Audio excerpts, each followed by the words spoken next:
Hi guys, welcome to XtraTalk. Today we have two very special guests. We have David Brand all the way from Canada and a very famous Twitter guy from the US, Marc David. Welcome guys, both of you. Thank you, Juan. Appreciate it, man. So guys, today we have a couple of things to discuss. It's going to be about Ajax. We came up with 5 statements. We want your opinion about those statements. So we're going to have a lively discussion, hopefully.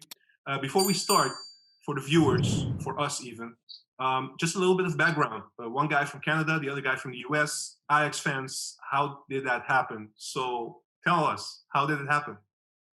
So, I guess I'll go first, but in my case, obviously Canada, a country you associate with ice hockey, not football. That's changing a little bit these days with Alphonso Davies, but I didn't really have a soccer football background, and then the 1998 World Cup was probably my, first sporting memory. The Dennis Bergkamp game against Argentina was, a massive moment. My parents enrolled me in football, soon after because I became so passionate about it. I kind of, was one of those fans who I would really only watch the international games because those were the easiest ones to watch. So, I think it was Euro 2000, and then obviously they didn't make the World Cup, the Dutch squad, and then Euro 2004. I kept watching and I kind of became, I was like, well, if I like football so much, maybe I need a club team to start cheering for. And, I do have a Dutch background. So I started to, kind of, play FIFA a little bit. And I started seeing who the best teams were and the players I could recognize. And I noticed, my favorite player at the time was Martin Steven Berghuis, actually, who was just absolutely incredible. In the 2010 run, and I play goalie in ice hockey, so for me, to cheer for another keeper was a big deal. So I started to watch Ajax more and more. In Canada, there's not, it was quite hard at the time to watch any games that involved Ajax. You really had to wait for a Champions League game to come on TV. And Ajax had, I think it was 2011, had made the Champions League for the first time in a very long time. And we got absolutely demolished against Real Madrid, but it was a lot of fun to watch. I began to, tune into the games with the, internet becoming more of a thing, and streaming becoming a lot more of a thing. It was a lot easier to tune into games. So really, from that point on, from about 2011, I probably watched about 85% of the games on, that is broadcast. I've been to Amsterdam multiple times to watch the team play. I stock up on gear whenever I can. The stuff doesn't fit me anymore, so I'm due for a trip. I got to see them in Copenhagen against FC Copenhagen. They lost the game. I had to sit with the away fans, unfortunately, but it was a great game. And for me, I've become a diehard fan ever since then. And there's not really many Ajax fans in Canada. It's Barcelona, Real Madrid, even Arsenal. But I love Ajax and I watch every single game that I can. Awesome. Marc, how about you? Yeah, so definitely different than that. I have had an Ajax shirt around me since the time I was born. So my dad is actually from France, and he grew up obviously loving soccer, and he grew up in the 70s with Johan Cruyff and Ajax. And he just fell in love, like how many kids are Barcelona fans because of Messi. He became a huge Ajax fan because of Cruyff, became a huge Holland fan because of Cruyff. He supported Holland over his native France even. That's how into it he was. And so he's been a fan his entire life. And so when me and my brother were born in the mid-90s, literally one of the very first pictures I have is an Ajax scarf around me. There's videos of me when I'm like 2 and 3 years old shouting like Karud and Bergkamp, like as I'm kicking the ball.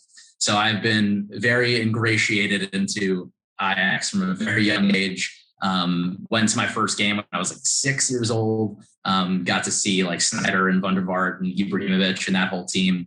So I've been numerous times, go whenever I get the chance. And Ajax is my entire life. Huge fan, and love talking about it, as people know. And I love giving my opinion on it as well. So That's why we invited you as well. So thanks for that. Thanks, David, also. Yeah, if I could actually just jump in here, I want to say, a thank you to you guys, and I feel like I'm speaking on behalf of a lot of people because maybe less so Mark, but for me, for example, we never really had a forum to talk about Ajax, and I think that's the case with a lot of international fans. So I just want to say, power to you guys. I really appreciate what you guys are doing, and it's awesome that there's this spot to talk about Ajax now. Appreciate it. Also, on behalf of the crew, because they're not here, but on behalf of the crew, thank you so much. It's not easy, to be honest. I do sense a little bit, especially when you do it in English. We had some comments about, can you not just talk in Dutch and stuff like that? But for us, it's really like, having that platform for international fans, because we do believe that there are international fans out there, and we haven't really reached a lot of them yet. So that's why we also started this. And we saw also that this is something that's lacking a little bit. But at the same time, we saw also that in the Ajax TV, they already made a little bit of a switch, introducing a host that is more native in English and also knows a little bit of Spanish for the Argentinian players and other South American players. So Ajax already sensing this a little bit as well, and they're really going into that direction. So basically, we were thinking the same. The only difference is Ajax has much larger follower base. But still, with that, I do read and I do sense a lot of Ajax fans not really happy about that, because they're really, you always have that, being protective about the local identity of the club. So okay, so that's a different discussion. Let's yeah. Thank you again. Let's jump into the 5 statements. We have a bit of a limit in terms of time, and we have a couple of things to discuss. So we sent you 5 statements to think about, which are Ajax related, especially going into the next season. Let me start with the first one. Mark, you can hit it off first. Steven Berghuis. Actually, it's already basically a done deal. We thought it would be 4 million, but now it's going to be 6 million. It's a no-brainer for you? It's tough. I think as a player, it's basically a no-brainer. I think we've needed some additional depth on the wings. I think it's very likely that Neres is going to leave. And aside from Anthony last season, really not much else on the right wing. There's no one really coming through at young Ajax that's kind of like pushing for that spot as well. And so I think we needed somebody. It was very apparent that we needed somebody. That's why everyone that we're linked to is a winger these days. And I think when you have the opportunity to get a guy like Berghuis, who scored and assisted, I think, over 30 goals in all competitions last season, left-footed player who can come in off the right wing, similar to Anthony, but can also play a little bit more central as well if we want to play him as like a number 10. Just a versatile, quality, technical player. I don't think he's anything world class. I don't think he's going to, he's not going to increase his game that much. But doing what he did at Feyenoord is already pretty impressive considering how poor they were. And coming into a more talented team overall, I think he'll only get better and he'll be put in better situations to attack and create goals and do all of that. So I think 6 million, can't complain, get him in. As long as the fans are happy about it, get him in. All right. David, what's your take on this one?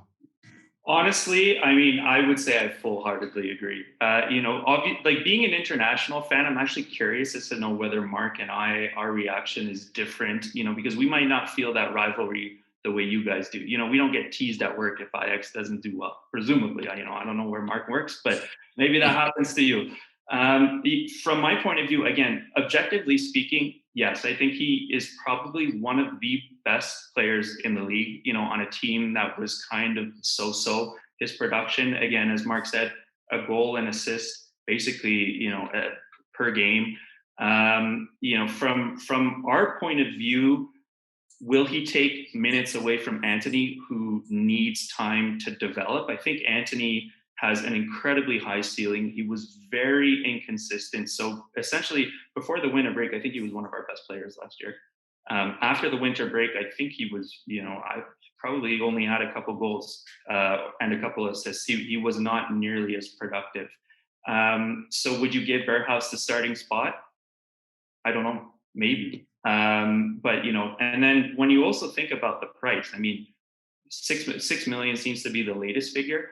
In Corona times, for a player that is one of the best in his position in the league, and yeah, he's not, a world-class player, but for 6 million, absolutely. I guess my question is, why would he do this? He has the opportunity to go abroad, and I've read some things saying that he's reluctant to go abroad because he had a bad spell at Watford, but he could probably make a similar sum of money somewhere else, and now he doesn't have to deal with the backlash of one fan base and potentially a second fan base. So I think from our point of view, absolutely. From his point of view, it is a bit of a head scratcher, and I mean, it seems like he is also facilitating the deal by waiving some clause where he was actually able to get more money. So he is, if all this is true, so major caveat there, which it does seem to be, he really wants to come. So, a motivated Steven Berghuis, am I happy to have him? Absolutely. But I don't really understand it from his point of view. Yeah, I think like that tribalism to an extent, I agree. Obviously, it's harder for us to really feel, the little rivalries here and there, especially the major rivalry with Feyenoord. But I think you're seeing a little bit of that go away, even at in other leagues as well. I mean, Robin van Persie going from Arsenal to Manchester United. You're seeing Harry Kane currently, potentially looking at Manchester City. Obviously, not the biggest rivals necessarily in the world, but I think players these days are realistic. I think there's maybe slightly more of a disconnect with fans to an extent and like really feeling the shirt and all of that, unless you're like fully homegrown and have been playing there for years and years and years. But even look what happens with like Brian Brobby, looking to potentially further his career after he's been there since he was 7 years old. Didn't really care too much about, his feelings and our feelings there. So I think maybe from his perspective, he's just sees it as, yeah, maybe I could go abroad and could go to a mid-level Premier League team, or I could go to Ajax, who are clearly the best team in the league. I'll probably win the title next season. I will be playing in the Champions League. I'll be playing for a good team that plays a really good style of football. I think for him, he's just like, getting up there in age, getting a better opportunity to play for a really good team. So I get it, as long as he's willing to, like me when I tweet about Ronaldo, take the negative comment on the chin and is able to maybe, avoid the death threats from the Feyenoord fans. As long as he's able to do that, then, I do get it from like a footballer's perspective. But, the reaction when he goes back to the Feyenoord Stadium could be interesting. Yeah, I think that's an understatement. And then I guess the other thing is like, would you put him as a starting, right winger over Anthony? I would hope not. I think it's a good point, and it's a good thing we have to think about. He's clearly the better player in terms of potential. He's clearly the better player in terms of who could eventually, I think, take us back to where we want to be, which is quarterfinal, semifinal, potentially final of the Champions League. Those are the types of players you need, guys who could end up being a really world-class player. I would hope that we kind of manage both of their minutes. I would hope that we try Anthony on the left sometimes. We try Berghuis on the left sometimes. He's a very good crosser of the ball. Our system is pretty fluid. As I said, we don't really have that many wingers. And for me, I know we always play Tadic on the wing, but I wouldn't do that. So hopefully he just sees all of these pieces that we do have and he's a little bit more flexible. Whether it's Tadic as a 10, Berghuis on the left, Anthony on the right, and kind of let them move around as they see fit.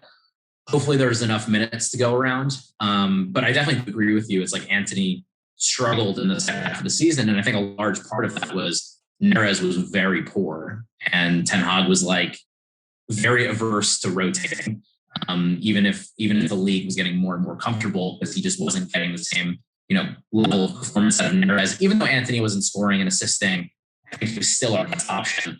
And now we'll have Berghuis who can come in, give him his rest, get him more fresh for when we really need him.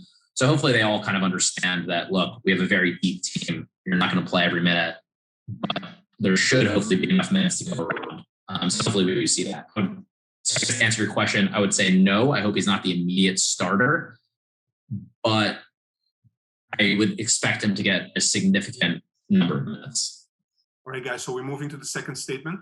which is Jurgen Ekkelenkamp has no future at Ajax. Now, before you guys react to that, just also for our viewers to know that actually Ajax is close to signing an extension with Ekkelenkamp, so he's going to sign a new contract. But at the same time, there are rumors that Twente really wants to have him on loan. So that might actually happen as well. I mean, we don't know at this point, but in general, how do you guys see the future of Ekkelenkamp at Ajax? Mark? I hope it's not here. And although I'll start by being kind to Jurgen, in that he's a little bit better in that 10 role than I think some people will admit. And I think he's a lot closer actually to Davy Klaassen than a lot of people will admit.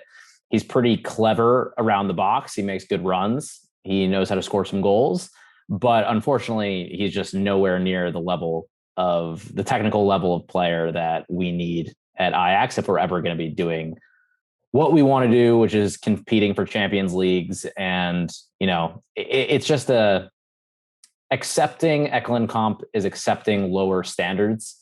And I don't think we should be doing that. We should be looking to produce the best players that we possibly can.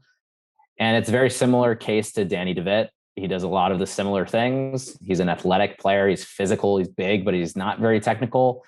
He has a very niche role in the team, which is maybe being like a late pinch hitter, make runs in the box, score a couple goals or something like that. But ultimately, nowhere near good enough. He's only going to be taking minutes from other players. And Ten Hag's even used him deeper in midfield sometimes, which is just downright insane. If you're going to be playing anyone from the academy in a deeper position, why would it not be like a Kenneth Taylor or someone like that?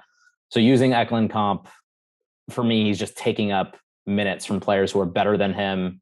And if he's ever on the field, it's probably because we're winning by a lot or we're losing by a lot. And we think we need something different. He's just not good enough. Let's just take the money where we can. Very similar case to Danny de Vet. Move on. Yeah. So, I mean, in my point of view, I would say virtually the same thing. Is there some talent there? Yes. But at the same time, I don't think he does anything particularly well. He doesn't have a specific skill set. He's not an exceptional passer. He's not an exceptionally, strong physical midfielder like I think DeWitt was. I mean, he was a lot more built than Ekkelenkamp.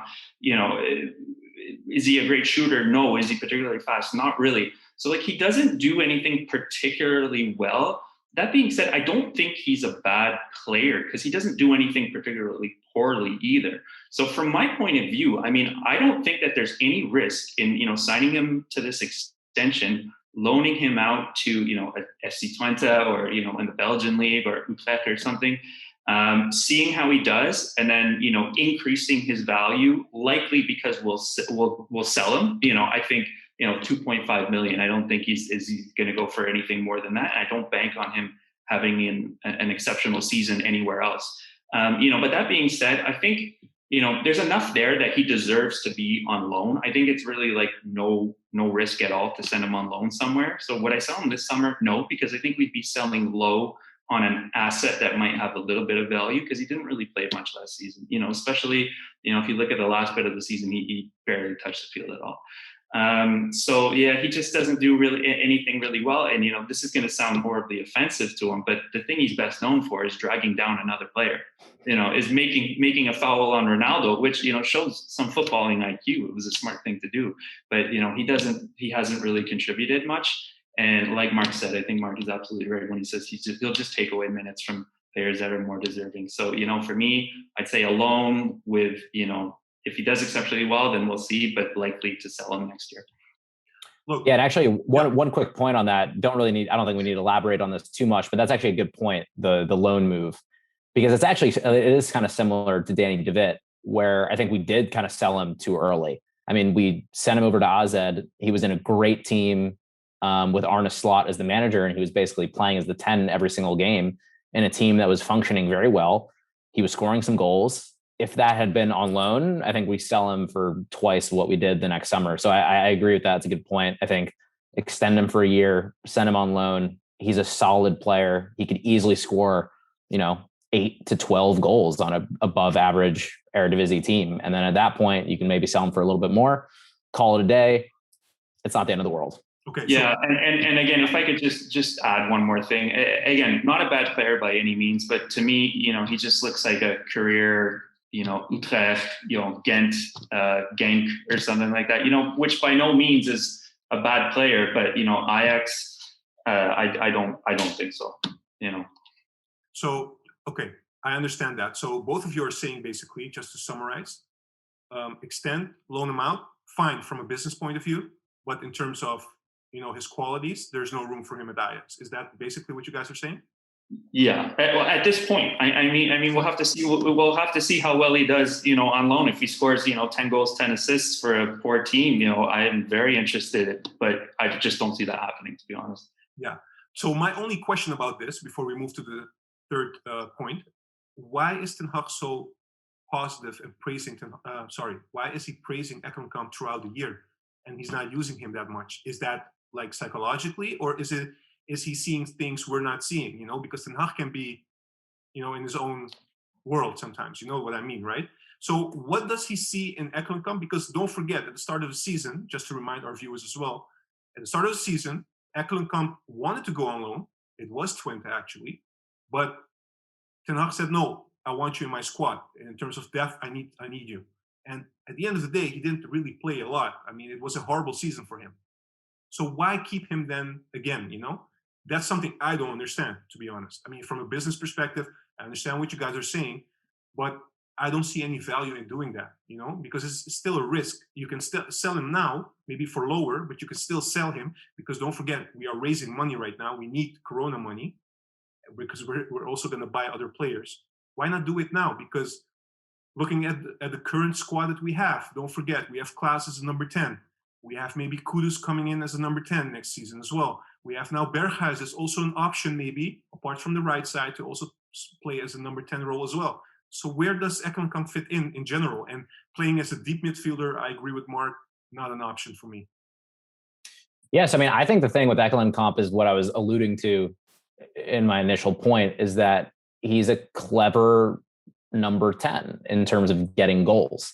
We didn't totally see that this season, but I remember I was doing this mainly to mess with Haller. But when I was looking through the stats of goals and assists, basically per minute played, per 90, his numbers were actually better than Klaasen's, which is not maybe that surprising. Very small sample size. He was usually playing against lesser teams, etc. But he's pretty clever in and around the box. He had a few pretty decent assists this season as well, where little flicks and things like that. I remember he actually had a great touch. I want to say it was him. I'm pretty sure it was. He had a great touch against Atalanta to set up Klaassen for what should have been the goal that sent us through to the knockout round of the Champions League.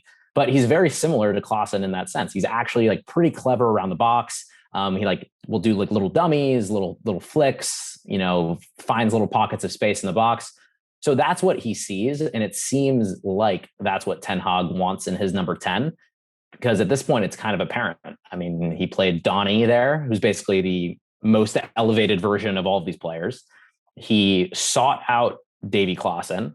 And in that 18-19 run, he was using Danny De Witt off the bench in those Champions League games. And he was using Ekkelenkamp off the bench in those Champions League games. So I don't know what it is about his system or why he thinks he needs a player like that, but it's pretty apparent that he prefers his number 10 to not really be someone who drops too far back, who's going to be super technical and creative on the ball. He kind of wants them moving without the ball. And that is what Ekkelenkamp does, even though he's not incredibly good at it and he's not as good as Klaassen at it. It is the profile is somewhat similar. So I think that's what he sees. Yeah, I mean, just to say something. So basically, we cannot. I mean, looking at what you're saying, it's a good point. We cannot even exclude the possibility of him staying with Ajax next season. Yep. I don't think we can. Yeah. All right. Sorry, David. Go ahead. No, I mean, basically what Marc was saying, again, I don't think that there's a bad player there. And, we kind of make a meme about him, dragging down Ronaldo, but that, in front of 50,000 people in your debut, that actually shows a decent level of awareness. It's a bit silly, but, at the end of the day, it does. But that being said, I mean, I just don't think he's good enough. Essentially, you could sell him for $1 million now, or €1 million, and like this is a hypothetical figure, or you could take a chance, loan him out that his value will increase, maybe twofold, and essentially be a Danilo-like situation where I think the player would actually do quite well, but I still don't think he would do well enough to really slot in at any position at Ajax. And I mean, we're not even talking about Ajax's midfield is actually quite strong. There's a lot of pretty decent players. We're not talking about Yuri Rieger and Kenneth Taylor either. We need to find places for them too. So for me, I mean, again, I think loan and then look to sale is probably the smartest option at this point. All right. I mean, if you guys thought this was a tough thing to talk about, let's move to the third one. So look, we don't know what's going to happen in the summer, so let's just keep that in our minds. But looking at the current squad, Lisandro Martinez, first half of the season last year, didn't have a lot of playing time. He came in the second half of the season, proved his worth, being actually one of our best players, I would say, last season. He's a left central defender. We do have another very good left central defender, which is Daley Blind. So what should we do next season? Who should be first pick? Should Lisandro Martinez be the first pick over Daley Blind? Or should we look at, no, Blind is still number one compared to Martinez, not maybe defensively, but if you look at other things or other attributes. So Marc, what do you think of that? Well, this is a tough one because I think we all have an opinion of what we would all do. And then there's thinking about what Ten Hag is actually going to do. And that's where, some of the disconnect comes. So I'm going to speak about this as what I would do. So if it were up to me, Lisandro Martinez is undoubtedly starting at left center back. I think there's no question in my mind. And I would be playing Daley Blind as one of the midfielders. I think he showed time and time again that he's capable of playing that role. The way that our system works, it's essentially the same position in build up because we very frequently, kind of have the three at the back to build up. And it's usually one of the center mids is dropping into that space anyway. And with the center back, moving a little bit more to the left. Yeah. So for me, offensively, it works out in the same type of way. So unless you're looking at a very specific situation where we're playing, a very, very good team, super athletic, I'm thinking, one of the pot 1, pot 2 teams in the Champions League, whether it's in the group stage or in the knockout round, and you think, okay, Blind doesn't really have the physical capabilities to deal with this in transition in midfield, then fine. You can deal with that when you get to it and can think of alternative solutions. Maybe you partner him with Alvarez for that game or something. But I think for 80 to 90% of the games, Lisandro Martinez as the center back, Daley Blind as one of the two midfielders is our best option. Get your best players on the field. It's not like they don't work well together. I think the game that really highlighted this was the one against Lille away when they couldn't get near Blind and Martinez at the back. It was unbelievable. I remember I made 2 videos of that game, one of Blind's passing and one of Martinez. And I remember just watching the game over again because it's harder to analyze these things when you're so invested and you're just like worried, will we score? Will we score? I mean, these Lille guys were so athletic and they were pressing pretty hard. I mean, they just gave up in at the 40th minute. They're like, we cannot get near Martinez and Blind. They're both so good. You have to play them both. Simple as that for me. It was also, if I just may jump in, it was also a tactical masterclass from Ten Hag because they have like 2 up front. And you know how Ajax plays, always 1 coming back, 3 at the back. So they were going sideways all the way left, right, trying to press. They couldn't get the ball from Ajax. And I think honestly, also not because you're saying that, but without a doubt, the Lille away game was the best game that Ajax has played. Even though Tagliafico made that mistake, if you take that away, that was a really high-level game of Ajax in general. David, I'm sorry, just coming back to... Yeah, no, I mean, it doesn't make for great conversation, but I completely agree. Next time we're going to separate you guys. This is not going anywhere. No, there was no collusion before. But no, in all honesty, I mean, I think one of the reasons why, there was kind of Blind starting over Martinez was that Blind was so good on the ball. And is Blind still good on the ball? Absolutely. But that gap has actually, I think, narrowed. I think if you look at Licha on the ball, he has come a long way, from when he first joined. I wouldn't say he was bad on the ball, but his long passing has gotten better. His distribution, I think, has gotten better. So I think some area of concern is, do you lose that with having Daley Blind not play center back? Again, I think that Leach is actually very good player on the ball, and he certainly has room to grow. And again, just kind of looking at the statements this morning, I was checking. I was like, I think that Martinez was center back during that Lille away game, because that for me was one of the most dominant performances. It was only 2-1, and were late goals, and one was a penalty, but it was one of the most dominant games that I think I've actually ever seen Ajax play. And of course, by putting Martinez, who, I hate to say it, but as Ajax fans, he's going to be sold at some point, and I think, a full season of him at center back, you're going to increase his value. I think the number that was thrown out by Barcelona was 25 million. Who knows if that's realistic? I think that's very low, but a good season at center back for Martinez, I think, next season, if we had to, or if we wanted to, or if the player wanted to, you'd be talking 40 million plus, maybe potentially even more. The only thing is that, if Blind does go to midfield, which I am in favor of, I do have questions about Blind's ability to hold up over a whole season, given the demands of midfield. It's not the same as, center back, especially at Ajax, where, some games, even as a center back, you won't actually be troubled that much. Is that taking away a spot from Edson Alvarez? And Alvarez, I don't want to turn this into an Alvarez discussion, but he obviously came a very long way this season, where he was essentially off the team's radar. I think a lot of it had to do with, off the field issues, because he was separated from his family. But, who would you rather have?